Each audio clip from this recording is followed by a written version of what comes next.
Serious 80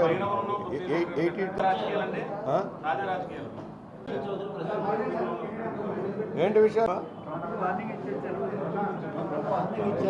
కూడా వేస్తున్నాడు వాడిని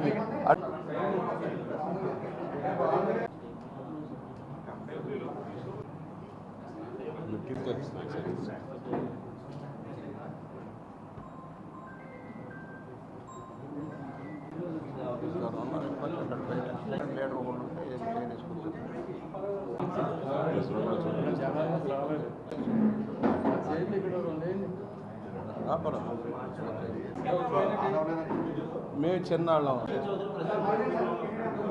ఏంటి విషయం ఒక సామెత ఉంది, ఎవడో కన్న బిడ్డకి నేనే తండ్రి అన్నాడంటే ఎవడో కన్న బిడ్డకి నేనే తండ్రి అని చెప్పేవాడు కొంతమంది ఉంటారు. వాళ్ళ గురించి మనం మాట్లాడటం అనవసరం. దాని గురించి ఏం జరిగిందో మీకు తెలుసు, నాకు తెలుసు.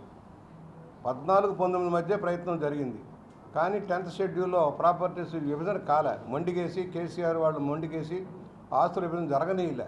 ఇదే కాదు, ఇంకా చాలా సంస్థలు ఉన్నాయి అక్కడ. ఇప్పుడు ఒక్కొక్కటి కొలుక్కు వస్తూ ఉంది. మొదటి నుంచి అప్పటి నుంచి కూడా అడిగాం, ఈ షెడ్యూల్ తేలిన తర్వాత చేద్దామని అనేవారు. రామారావు చంద్రబాబు గారితో కూడా అనేక సార్లు మాట్లాడాం. ఎందుకంటే ఇవాళ చాలామంది మేము ఏం పొడిచారు మీరు, ఏం చేశారు సంవత్సరంలో, ఊరికి డబ్బాలు కట్టుకోవడం, ఫ్లెక్సీలు కట్టుకోవడం, ఏం సాధించారని మాట్లాడతారు. ఇవాళ Bommuru complex, it is my brain child. Bommuru complex, not one, so many institutions are there. Ramarao గారు తెలుగు భాషకు పట్టం కట్టాలని విశ్వవిద్యాలయం పెట్టాలన్నప్పుడు రాజమహేంద్రవరం కేంద్రంగా ఆంధ్ర యూనివర్సిటీ పెట్టాలని తీసుకున్న భూములు ఉన్నాయి, మర్చిపోకండి. ఇవాళ ఏదైతే తెలుగు విశ్వవిద్యాలయం పెట్టామో ఆ భూములు ఆంధ్ర విశ్వవిద్యాలయం కోసం సేకరించిన భూములు అన్నాడు, పీడబ్ల్యూడీ ల్యాండ్స్. తర్వాత విశాఖపట్నానికి వెళ్ళింది. విజయవాడ రాజమండ్రి కాకుండా ఆంధ్ర విశ్వవిద్యాలయం విశాఖపట్నం వెళ్ళింది. ఫలితంగా తెలుగు విశ్వవిద్యాలయం పెడదామన్నప్పుడు భూములు చూడమన్నారు రామారావు గారు. చూడమన్నప్పుడు నేను చూశాను, 190 ఎకరాలు ఆ ప్రాంతం అంతా కూడా. దాన్ని రామారావు గారు స్వహస్తాలతో స్కెచ్ చేశారు. ఒక తెలుగు విశ్వవిద్యాలయం, బాల మహిళా ప్రగతి ప్రాంగణం, ఒక ఉమెన్స్ ఐటీఐ, డైటు, అదేవిధంగా ఒక బాయ్స్ ఎస్సీ బాయ్స్ పాలిటెక్నిక్ కళాశాల, నిర్మతి కేంద్రం లాంటి కేంద్రాలు వచ్చాయి.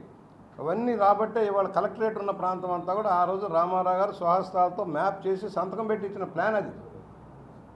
వీళ్ళకేం తెలుసు, నిన్నగాక మొన్న వచ్చిన వాళ్ళకి. ఆ రోజు చరిత్ర అది 85లో.